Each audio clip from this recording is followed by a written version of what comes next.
The laughter bled through the ceiling like poison through plaster. Eli Navarro sat in silence, his cracked mug trembling in his hand. Upstairs, his single bulb flickered against the peeling wallpaper, while below, Clara and Grant Reeves toasted to another year of success. Their words climbed the walls, mocking his tiny shoebox apartment and his lonely designer dreams. He didn't move, didn't shout, just listened. Every insult was a nail, and Eli was quietly building something with them. He whispered to himself, "What would you do if the people who mocked your home lived beneath you?" The question hung in the air like smoke. The laughter rose again, sharper, crueler. Grant's voice pierced through. "Some people just aren't made for success." Eli's eyes narrowed, not with rage, but with resolve. Somewhere in that silence, a plan was born. Morning light reveals the same room, quieter now, but the laughter still echoes in Eli's memory. He sketches on the table, lines trembling between anger and focus. A note beside him reads, "Hold your silence. Build quietly." The kettle whistles, and he stares through the window at the boutique below, shining like arrogance itself. He smiles faintly, not with joy, but with purpose. Downstairs, Clara and Grant begin their day like royalty. They greet customers with smiles too polished to be real. Clara catches Eli walking past outside and whispers something that makes Grant smirk. Eli doesn't react. He keeps walking, his calm face betraying nothing of the storm inside. That night, Eli visits the rooftop. Wind rushes past the antenna. From up here, he can see the whole street. Its noise, its lights, its hierarchy. He looks down at the boutique's glowing sign, whispering, "You mocked my ceiling. Soon I'll own yours." Inside her office, Mrs. Voss reviews paperwork under a green desk lamp. Her hands tremble slightly as she circles the words, "For sale," outside her window. Rain streaks the glass. The decision has been made. The building's ownership will change hands soon, and destiny unknowingly begins to lean in Eli's favor. Eli sat in the corner booth of a small cafe, eyes fixed on the real estate listing glowing on his tablet. The building, his building, was for sale. Fate had opened the same door the world had slammed on him years ago. Across from him, Riley stirred her coffee, studying his expression. "You sure about this?" she asked softly. Eli smiled, the kind of smile that didn't reach the eyes. "They laughed at my walls, Riley. Let's see how they like living under my roof." The bitterness wasn't loud. It was precise, almost surgical. Outside, rain slid down the cafe window, tracing paths like the quiet lines of his new plan. Riley scrolls through figures, murmuring, "You'll need every cent you've got." Eli nods. "Then I'll find more." His tone is firm, measured. The calm before a storm. In his mind, he imagines Clara and Grant's boutique, how their laughter will echo differently when the walls belong to him. For the first time, his dreams aren't about art or design. They're about justice, silent and sharp. That evening, Eli returns home and finds Mrs. Voss waiting by the entrance, struggling with a heavy folder. "I'm done, Eli," she sighs. "This place has become too much." Her voice trembles with age and exhaustion. Eli helps her with the folder, pretending to share her disappointment. Inside, his pulse races. "If you ever need a buyer," he says softly, "I might know someone." She chuckles wearily, not realizing destiny has just shifted hands. Later that night, Eli sits at his desk again. The ceiling no longer feels oppressive. It feels temporary. On the table, notes, payment plans, and Riley's business card. The faint hum of the city below mixes with Clara's laughter from the boutique, muffled now by the storm. "Laugh while you can," he whispers. He signs the first document, a silent declaration of war hidden behind a calm pen stroke. A week later, Mrs. Voss's office is quiet but charged with finality. Her pen scratches across the dotted line, transferring ownership. She sighs in relief, never knowing the irony of the name on the papers. and Holdings, LLC. Eli doesn't attend. He doesn't need to. Some victories don't need witnesses. Outside, the same building stands, unchanged for now. Unaware that its heart has just been replaced, Eli stood outside the notary's office, the sky a pale gray curtain behind him. A single folder in his hand carried the end of one life and the beginning of another. He didn't smile as the agent shook his hand. He only nodded, quietly, absorbing the weight of ownership. For years he had lived under this building, beneath laughter, beneath scorn. Now the walls were his. Every floorboard that once echoed mockery now answered to him. As he walked away, he didn't look back. There was no need. He already knew that the power had shifted, and no one below had noticed the tremor yet. That evening, Clara and Grant hosted another boutique event, music, wine, and pretension. They didn't notice the discreet envelope slid under their door, new management. Grant skimmed it, smirked, and tossed it aside. Just another landlord change, he said. Clara laughed, swirling her glass. As long as they don't raise the rent. Upstairs, Eli watched the boutiques, lights dance on the rain-slick street, his expression a faint shadow of satisfaction. They were celebrating under his roof now, and he didn't need to say a word. Riley met Eli again a few days later. "So you actually did it," she said, almost whispering. Eli only replied, "They won't know until they have to." Riley studied him, half proud, half uneasy. "And when they find out?" He looked out the window. "They'll learn that walls remember everything said inside them." His voice carried no malice, only certainty. He wasn't just buying property. He was rewriting history. Days turned to weeks. Eli quietly began renovations on the upper floors. Officially, repairs.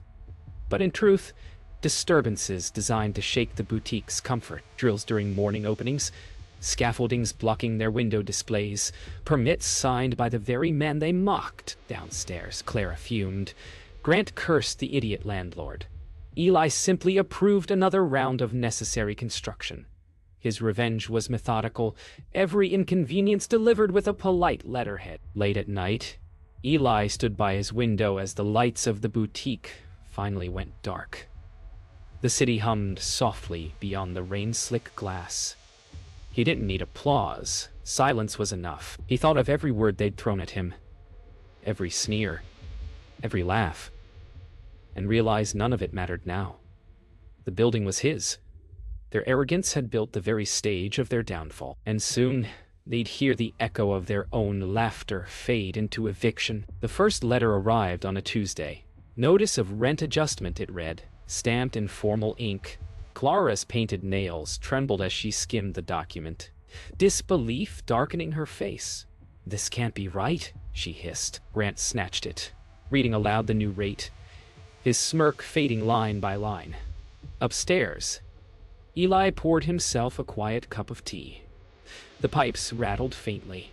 His building speaking his language now. He didn't need to see their reaction. He could feel it through the walls. Justice didn't always shout. Sometimes it hummed softly through copper and stone. Clara stormed upstairs, demanding to meet the landlord. Eli met her in the hallway, a toolbox in hand, pretending surprise. "I just rent here too," he lied calmly. Her voice rose, full of venom. "Whoever owns this place is insane." Eli simply nodded, eyes unreadable. When she turned away, he whispered, "You will know him soon enough." The hallway light flickered once, as if echoing the tension between them. Days later, Grant argued with city inspectors who appeared for routine maintenance checks. Each inspection disrupted business. Each delay costing money? Who keeps calling them? Clara snapped. Grant's composure cracked. His voice rose. Upstairs, Eli leaned back in his chair, sipping coffee, listening to the distant frustration below. He didn't raise his voice. He didn't have to. The walls carried the sound upward like a trophy. "Merci, Guald. Onise. Riley visited Eli one evening, bringing news of the boutique's mounting complaints. "You're pushing them to the edge," she said quietly. Eli didn't look up from his ledger. "They built the edge themselves. I'm just letting them see it." Riley studied him, unsure if she still recognized the man she once advised. His calm was unnerving now, beautifully cold. Revenge had sculpted him into something sharper. Late one night, Clara and Grant sat in their darkened boutique, the silence heavy as a confession. Bills lay scattered on the counter, rent overdue. "We built this place from nothing," Grant muttered. Clara's reply was cold. "Maybe we forgot what nothing felt like." Upstairs, Eli listened through the quiet. He didn't smile this time. There was no joy in watching people fall, only balance being restored. The scales, finally, were tipping his way. The tenants' meeting was ordinary at first. Paperwork, complaints, dull chatter. Clara and Grant arrived late, their polished smiles hiding exhaustion. The building manager cleared his throat. "Our new landlord wanted to address everyone personally." Eli stepped forward from the back row. The room fell silent. Clara blinked. Confused, Grant straightened, disbelief written across his face. Eli spoke softly. "I just wanted to thank everyone for being patient through renovations." His eyes met theirs, especially our boutique owners downstairs. The silence that followed was the sweetest sound he'd ever heard. Grant laughed nervously. "You're joking." Eli's gaze didn't waver. "No. I bought the building 3 months ago." Clara's lips parted, her breath shallow. "You," she began, but couldn't finish. The silence stretched thin, snapping under the weight of truth. Eli's voice was low but unflinching. "I learned something living here. Walls remember voices. Yours have been loud." He turned slightly toward the exit. "Consider this your final notice." After the meeting, whispers followed Eli through the hallway. Some tenants nodded in quiet approval. Others just stared, sensing the undercurrent of something deeper. Clara stood motionless in the corner, makeup smudged, the word eviction echoing in her head. Grant argued with no one in particular, voice cracking. Upstairs, the pipes hummed faintly, almost as if the building itself was exhaling, relieved. For the first time in years, Eli felt the air inside those walls shift, from humiliation to ownership. That night, Clara tried calling the management office, her voice sharp and desperate. No answer. The next morning, Grant marched into City Hall, waving contracts, demanding leniency. No one could help. Every form, every phone call, every message led back to one name: Eli Navarro. By evening, eviction papers lay neatly on their counter, signed, stamped, and sealed. The irony was merciless. Everything they had built now belonged to the man they had ridiculed. When Eli walked past the boutique the next day, the sign "Closing Sale, Everything Must Go" hung in the window. Clara saw him through the glass, but didn't move. Grant sat behind the counter, shoulders slumped, eyes hollow. Eli paused briefly, then continued walking. He didn't gloat. He didn't wave. Revenge wasn't about spectacle. It was about silence, about balance being restored. Behind him, their laughter finally faded, swallowed by the emptiness of their own echoes. The boutique stood half empty, its shelves stripped bare. Dust gathered faster than customers now. Clara sat on the floor among scattered price tags, her perfect image crumbling. Grant paced in silence, his phone lighting up with unanswered calls. "They're gone, all of them," he muttered. The world they'd built on ego was collapsing, one invoice at a time. Upstairs, Eli listened as the faint sound of a box dropping echoed through the floorboards. The noise didn't bring him joy, only confirmation that balance had finally been restored. Days later, movers arrived. Boxes scraped against the tiled floor. The boutique's laughter was replaced by silence and tape peeling from cardboard. Clara watched as their dream was dismantled piece by piece. Grant tried to hold on to the sign, Reeves' Boutique, but it slipped from his hands, shattering across the floor. Upstairs, Eli stood by his window, eyes closed. The sound below wasn't triumph. It was closure. The building, once poisoned by their cruelty, was breathing clean air again. That evening, Riley joined Eli on the rooftop, watching the city lights flicker below. "It's over," she said softly. Eli didn't answer right away. "No," he whispered. "It's quieter." She turned to him, studying the face of a man who had won everything yet smiled at nothing. "Do you regret it?" she asked. He hesitated, then said, "Regret isn't the right word. I just finally stopped feeling small." The wind carried his words away, gentle but final. A week later, the boutique space stood vacant, windows covered with brown paper. A for lease. Sign hung crookedly in the glass.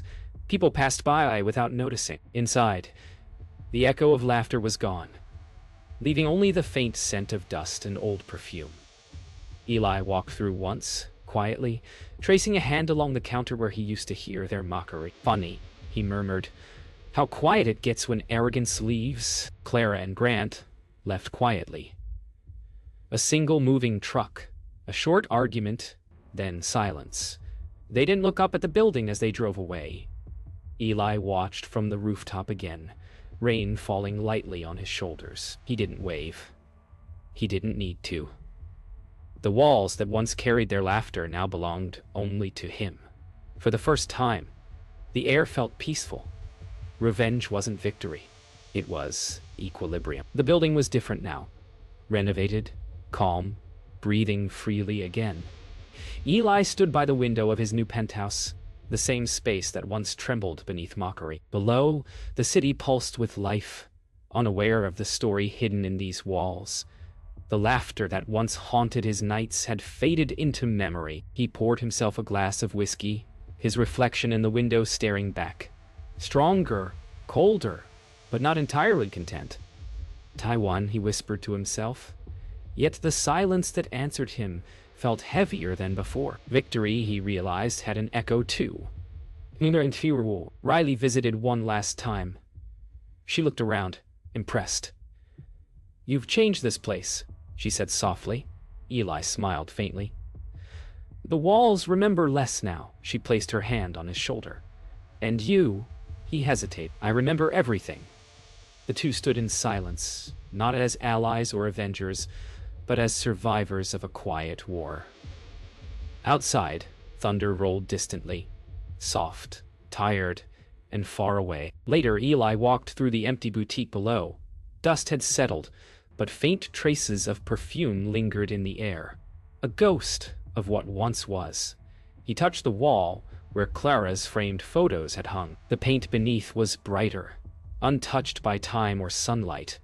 For the first time, he smiled, not out of pride, but understanding. Some wounds don't need revenge to heal. They just need space to breathe. Outside, life went on. New tenants moved in. Laughter echoed again. But different this time, harmless and warm. Eli sat on the building's front steps, watching people come and go. The world didn't owe him apology or recognition. What he'd reclaimed wasn't the building. It was his dignity. And dignity, he thought, was something no one could ever evict again. Night fell again, and the city lights shimmered like memories made visible. Eli stood by the window once more, looking out over the same skyline that had once felt unreachable. His reflection was softer now. "They mocked my walls," he whispered, "but they built my foundation." The room fell silent, and for the first time, the silence didn't feel empty. It felt earned.